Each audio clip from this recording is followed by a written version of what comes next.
अस्सलामुअलैकुम स्टूडेंट्स, मेरा नाम है अब्दुल रहमान अब्बास। आज हम अप्लाइड साइंसेस 2 के कंप्यूटर सेक्शन के पहले चैप्टर का आगाज़ कर रहे हैं, जिसका नाम है an overview of a computer system, यानी कंप्यूटर सिस्टम का एक जायज़ा। तो इस सबक में हम कंप्यूटर के बुनियादी हिस्सों यानी कि बेसिक कंपोनेंट्स के बारे में जानेंगे कि वो क्या हैं और कैसे मिलकर काम करते हैं। मैं आपको किताब में लिखी गई हर लाइन पढ़कर सुनाऊंगा और फिर उसकी तफसीली वजाहत आसान अल्फाज में मिसालों के साथ करूंगा ताकि आपको हर चीज़ अच्छी तरह से समझ में आ जाए। तो लेक्चर स्टार्ट करने से पहले मेरी आपसे एक छोटी सी रिक्वेस्ट है कि जामिया सईदा खातून जन्नत के यूट्यूब चैनल को सब्सक्राइब कर दें, इस वीडियो को लाइक कर दें और अपने फ्रेंड्स के साथ क्लास वालों के साथ शेयर कर दें। इसके अलावा डिस्पेंसर टेक्नोलॉजी पार्ट 1 के नोट्स बाय करने के लिए आप हमें व्हाट्सएप पर मैसेज कर सकते हैं। स्क्रीन पर आपको नंबर शो हो रहा होगा जी। तो सबसे पहले बात करते हैं कंप्यूटर के सबसे अहम हिस्से की, जिसे सीपीयू कहते हैं। ठीक है, सीपीयू का पूरा नाम है सेंट्रल प्रोसेसिंग यूनिट। इसे कंप्यूटर का दिमाग भी कहा जाता है।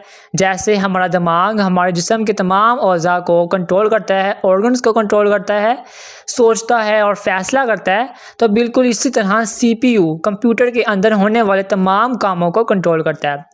जब भी आप कंप्यूटर पर कोई काम करते हैं, जैसे माउस क्लिक करना, कीबोर्ड से कुछ टाइप करना, कोई गाना चलाना या कोई सॉफ्टवेयर खोलना, तो आप सीपीयू को एक हदायत दे रहे होते हैं। ठीक हो गया, सीपीयू इसी हदायत को समझता है, इस पर अमल करता है और फिर नतीजा हमें स्क्रीन पर दिखा देता है।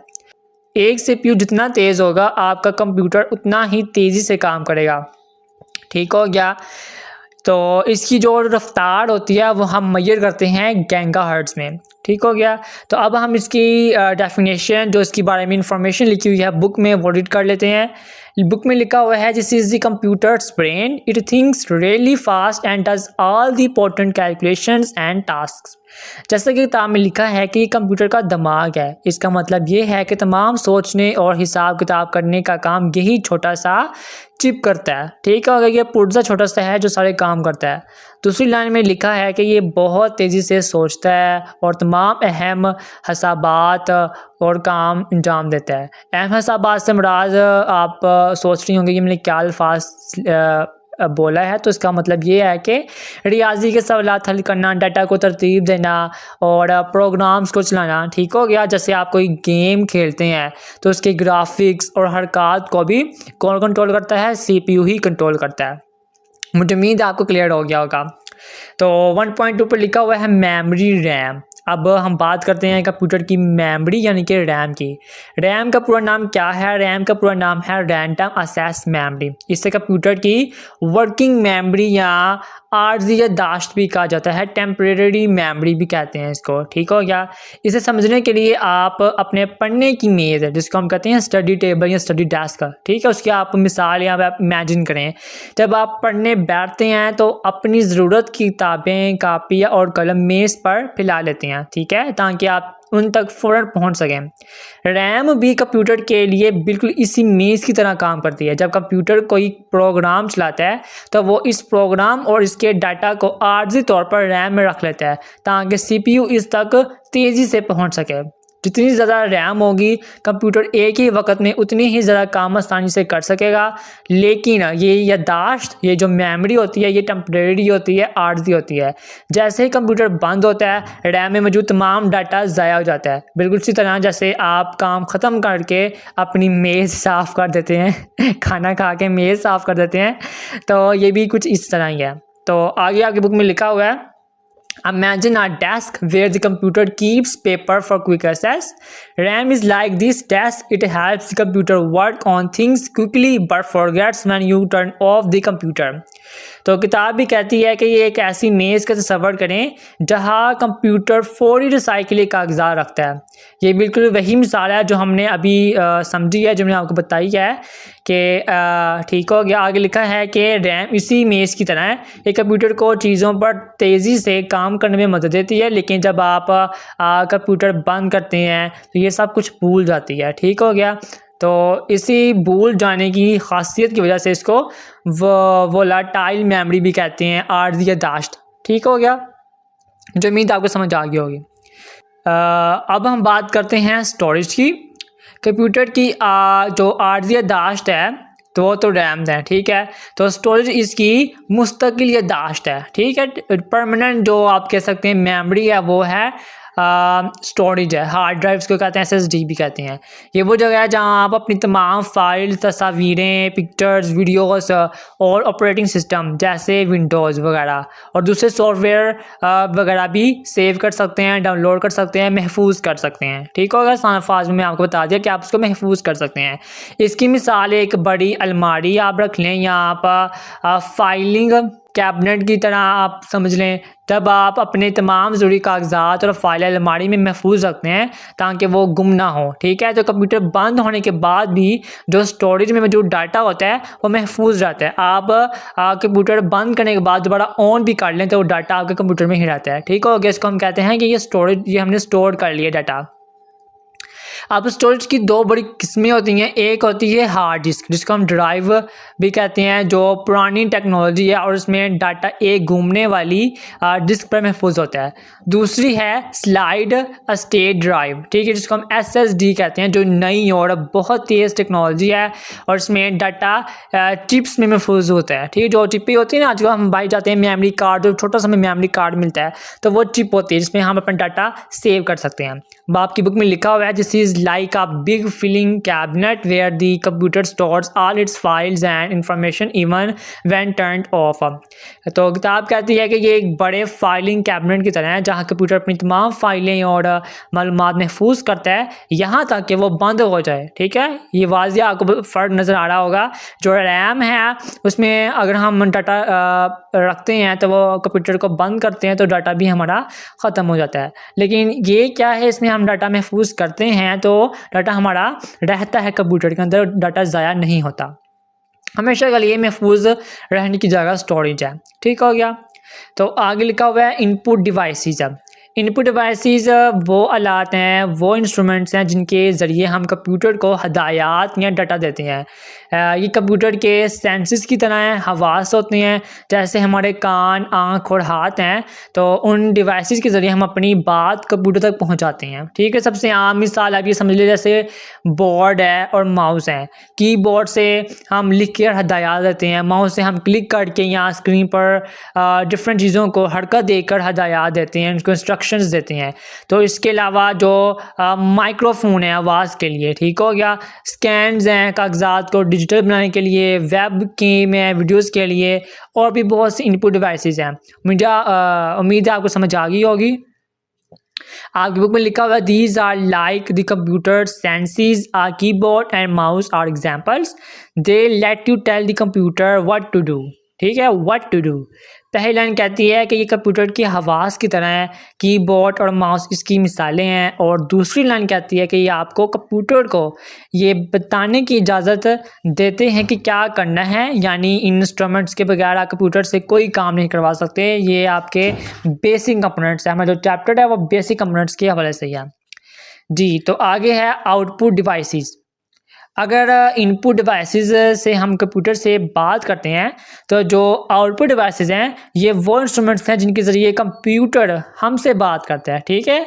इनपुट से हम कंप्यूटर से बात कर रहे हैं और जो आउटपुट है उसको आप कह सकते हैं कि आउटपुट से कंप्यूटर हमसे बात करता है। जब CPU हमारे दिए गए डाटा पर काम मुकम्मल कर लेता है तो वो जो नतीजा होता है वो हमें आउटपुट डिवाइसेस के ज़रिए दिखाता है या सुनाता है, ठीक हो गया। इसकी सबसे बड़ी मिसाल मॉनिटर या स्क्रीन है जो हमें तस्वीर और टेक्स्ट दिखाती है। स्पीकर हमें आवाज़ और मौसीकी सुनाते हैं, गाने वगैरह सुनाते हैं, नचते सुनाते हैं। ऐसे ही प्रिंटर हमें किसी भी फाइल का कागज़ी प्रिंट निकाल कर देते हैं, हमें पेपर प्रिंट निकाल कर देते हैं, स्कैनर्स, प्रिंटर्स, ठीक है। तो ये सब क्या ही सब आउटपुट डिवाइसेस हैं। उम्मीद है आपको समझ आ गई होगी। बुक में लिखा हुआ है These are like the computer's way of talking to you. A screen, monitor and speakers are examples. They show you information and play sounds. जी, तो किताब कहती है ये कंप्यूटर का आपसे बात करने का तरीका है। आगे मिसालें दी गई हैं कि एक स्क्रीन है, मॉनिटर और स्पीकर इसकी मिसालें हैं, वो आपको मालूमात दिखाते हैं और आवाज़ें चलाते हैं, ठीक हो गया जी। तो आगे है मदरबोर्ड। मदरबोर्ड कंप्यूटर का मरकज़ी सर्किट बोर्ड होता है। इसे कंप्यूटर की रीढ़ की हड्डी भी कहा जाता है, बैकबोन कहा जाता है इसको। कंप्यूटर के तमाम हिस्से जैसे रैम, सीपीयू, स्टोरेज ड्राइव्स और दूसरे कार्ड्स सब मदरबोर्ड पर लगाए जाते हैं। ठीक है, मदरबोर्ड इन तमाम हिस्सों को आपस में जोड़ता है और इन्हें एक दूसरे से बातचीत करने और डाटा का तबादला करने, चेंजेस करने, मूव्स करने के लिए, ठीक है, करने का रास्ता फ्राहम करता है। इसके बगैर कंप्यूटर के मुख्तलिफ पुर्जे सिर्फ अलग अलग हैं, बेकार चीज़ें हो जाएंगी। तो जो मदरबोर्ड है वो भी बहुत नेसेसरी होता है। ठीक हो गया, लिखा हुआ है think of this as the computer's main organiser, it connects all the parts so they can work together. किताब कहती है कि इसे कंप्यूटर का मरकज़ी मुनज़्ज़म समझें। मरकज़ी मुनज़्ज़म समझें यानी कि ये बेसिक कंपोनेंट है, बहुत इंपॉर्टेंट कंपोनेंट है। तमाम पुर्जे जो से हैं, तमाम जो बेसिक कंपोनेंट्स हैं वो इसी के ज़रिए जुड़ते हैं, आपस में कनेक्ट होते हैं। ठीक हो गया, अब तक हमने जिन चीज़ों की बात की है वो है रैम, सीपीयू, कीबोर्ड वगैरह। ठीक है, ये सब कंप्यूटर के फिज़िकल यानी फिज़िकल हिस्से हैं, तभी हिस्से हैं जिन्हें आप छू सकते हैं। ठीक हो गया, इन सबको हम हार्डवेयर कहते हैं, हार्डवेयर। ठीक हो गया, जिनको हम छू सकते हैं उनको हम हार्डवेयर कहते हैं। लेकिन हार्डवेयर खुद से कुछ नहीं कर सकता, इसे चलाने के लिए हदायत की ज़रूरत होती है। इन हदायत के मजमूए को सॉफ्टवेयर कहते हैं। ठीक हो गया, सॉफ्टवेयर कंप्यूटर को बताता है कि उसे क्या करना है और कैसे करना है। इसकी दो बड़ी किस्में हैं, सिस्टम सॉफ्टवेयर और एप्लीकेशन सॉफ्टवेयर। सिस्टम सॉफ्टवेयर जिसे विंडोज़ या मैक ओएस जो पूरे कंप्यूटर को चलाता है और मुनज़्ज़म करता है, जैसे आपके मोबाइल में भी एक एंड्रॉयड होता है, एक होता है आईओएस होता है। जो आईफोन का होता है अलग होता है सॉफ्टवेयर, और जो एंड्रॉयड का होता है उसका अलग होता है सॉफ्टवेयर। ठीक है, तो यही इसकी मिसाल आप समझ लें। और दूसरी इसकी जो टाइप है वो है एप्लीकेशन सॉफ्टवेयर, जैसे माइक्रोसॉफ्ट वर्ड, गूगल क्रोम या कोई गेम जिन्हें हम कोई ख़ास काम करने के लिए इस्तेमाल करते हैं। व्हाट्सएप आप समझ लें, यूट्यूब, गूगल, फेसबुक, तो ये क्या है, ये एप्लीकेशन सॉफ्टवेयर है। ठीक हो गया, आगे बुक में लिखा है these are like the computers app और programs, they tell the computer what jobs to do like writing documents और प्लेइंग गेम्स। किताब कहती है कि ये कंप्यूटर के ऐप्स या प्रोग्राम्स की तरह हैं, ये कंप्यूटर को बताते हैं कि क्या काम करना है, जैसे दस्तावेज़ात, डॉक्यूमेंट्स लिखना या गेम्स खेलना। ठीक है, सॉफ्टवेयर के बगैर कंप्यूटर का हार्डवेयर सिर्फ एक बेजान डब्बा है, जैसे एक इंसान होता है ढांचा। ठीक है, तो ढांचा जो इंसान का जो जिस्म है वो क्या है, वो हार्डवेयर है, आप उसको हार्डवेयर समझें, इंसान का जिस्म है। लेकिन जो उसकी रूह है, ठीक है, वो उसको आप समझ लें कि वो सॉफ्टवेयर रूह है। ठीक है, रूह नहीं होगी तो इंसान जो ढांचा है उसका क्या होगा, उसका कुछ भी नहीं हो सकता। अगर उसमें रूह होगी, जान होगी, तभी वो इंसान खिलाएगा, वो चलेगा, खाए पिएगा। ठीक हो गया, ये सबसे अच्छी मैंने आपको एग्जांपल दिया है, तो मुझे उम्मीद है अभी मेरे दिमाग में आई तो मैंने सोचा आपको भी शेयर कर दूं। जी, तो आखिर में आप सबको मिलाकर देखते हैं कि एक कंप्यूटर सिस्टम कैसे काम करता है। जब आपकी कीबोर्ड यानी कि इनपुट, ठीक है, पर आप बटन दबाते हैं तो ये हदायत मदरबोर्ड के ज़रिए सीपीयू दिमाग तक जाती है। सीपीयू से हदायत को समझता है और सॉफ्टवेयर को चलाता है, जिसके लिए वो रैम आर्जी दाश्त का इस्तेमाल करता है। फिर वो नतीजा आउटपुट पर दिखाता है, यानी कि मॉनिटर पर, स्क्रीन पर दिखाता है। जब आप अपना काम महफूज करते हैं, सेव करते हैं, तो वो डाटा हार्डवेयर यानी कि हार्डवेयर में चला जाता है, एसएसडी या जो ड्राइव आपकी है स्टोरेज में, वहाँ सेव हो जाता है। तो ये था आज का लेक्चर, उम्मीद है आपको समझ आई होगी। मैंने अपनी तरफ से कोशिश की थी कि मैं आपको अच्छी तरह समझा दूँ, कोई बात आपके जहन में अटके ना, अच्छे से आपको समझ आ जाए। तो अगर आप फिर भी कोई सवाल हुआ, कोई आपको समझ ना आई हुई बात, तो आप ज़रूर मुझसे कमेंट सेक्शन में पूछें। मैं अगले नेक्स्ट लेक्चर्स में और बेहतरी लेके आऊँगा अपने लेक्चर रिकॉर्डिंग में। तो मुझे अपनी दुआ में याद रखिएगा। मिलते हैं नेक्स्ट लेक्चर में। अल्लाह हाफिज़।